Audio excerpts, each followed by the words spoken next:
veja só, Sim.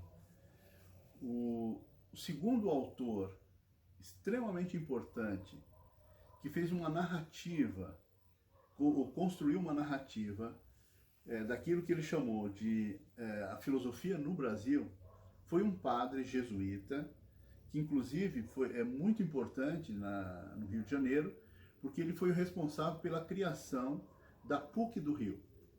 O nome dele é Leonel Franca. Então o padre Leonel Franca, especificamente, exatamente no ano de 1921, portanto, 45 anos, né?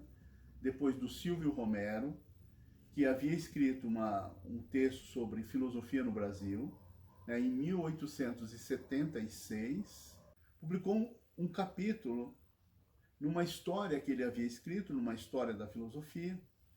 No final, né, ele publica um capítulo cujo título é A Filosofia no Brasil. E nesse capítulo do livro, que na verdade é um pequeno opúsculo, ele trata da filosofia no Brasil e ele faz uma coisa muito interessante, que é uma classificação de tendências filosóficas na compreensão dele, do que ele chama de correntes de pensamento. E ele então enumera a existência na filosofia no Brasil, naquilo que ele está chamando de filosofia no Brasil, de 4 correntes de pensamento. A primeira delas, que seria basicamente no início do século XIX, é a corrente espiritualista. A segunda corrente da qual ele trata é a corrente positivista. A terceira é a corrente materialista.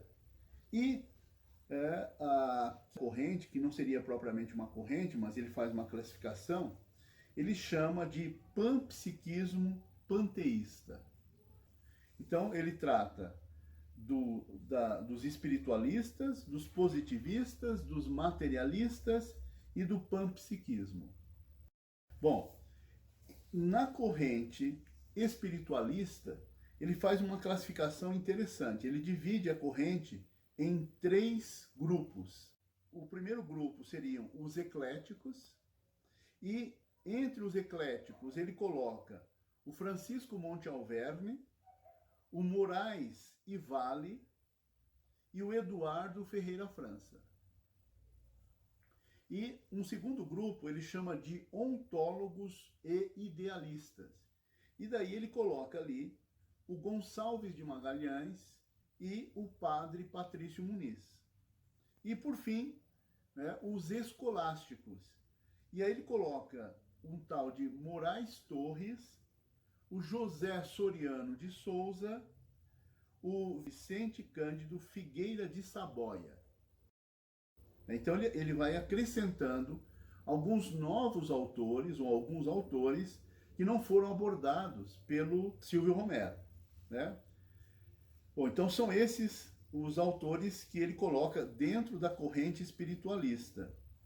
E, né, uma segunda parte do capítulo, ele trata da corrente positivista. E ele divide os positivistas em 2 grupos. Os positivistas ortodoxos, em que ele situa o Miguel Lemos e o Teixeira Mendes, e os positivistas dissidentes, né, que é o Luiz Pereira Barreto.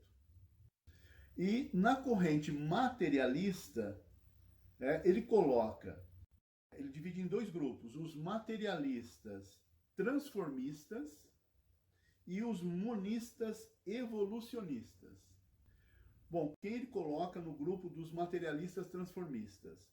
O Domingos Guedes Cabral e o José de Araújo Ribeiro. E os monistas evolucionistas. Ele coloca o Tobias Barreto como um herdeiro do Haeckel, o próprio Silvio Romero como um herdeiro ou um seguidor do Spencer, e ele acrescenta um outro autor chamado Estelita Tapajós.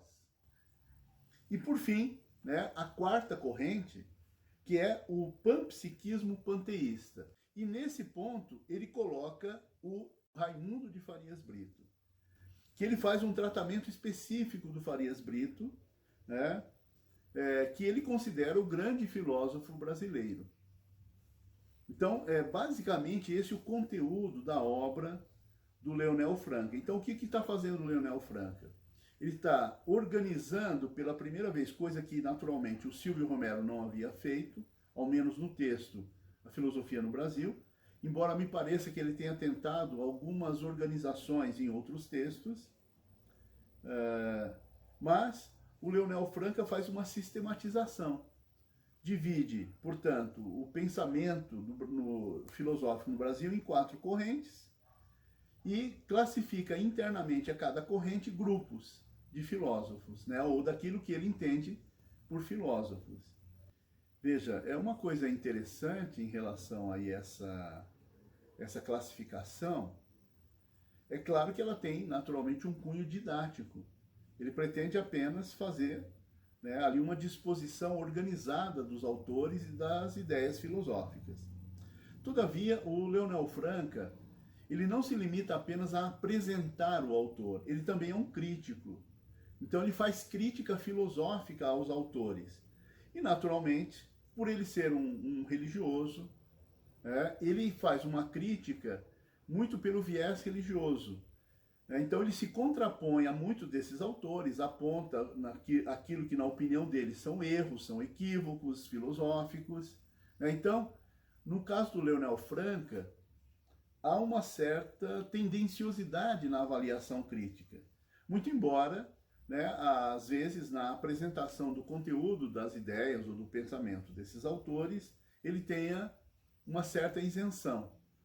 Mas no momento em que ele faz uma avaliação, ele já faz uma avaliação negativa, né, daqueles que eventualmente se harmonizariam com o pensamento dele ou que seriam contrários ao seu pensamento. Né? Bom, então, em essência, esse é um segundo autor extremamente importante da filosofia no Brasil. Então, o primeiro, o Silvio Romero, e o segundo, o padre Leonel Franca.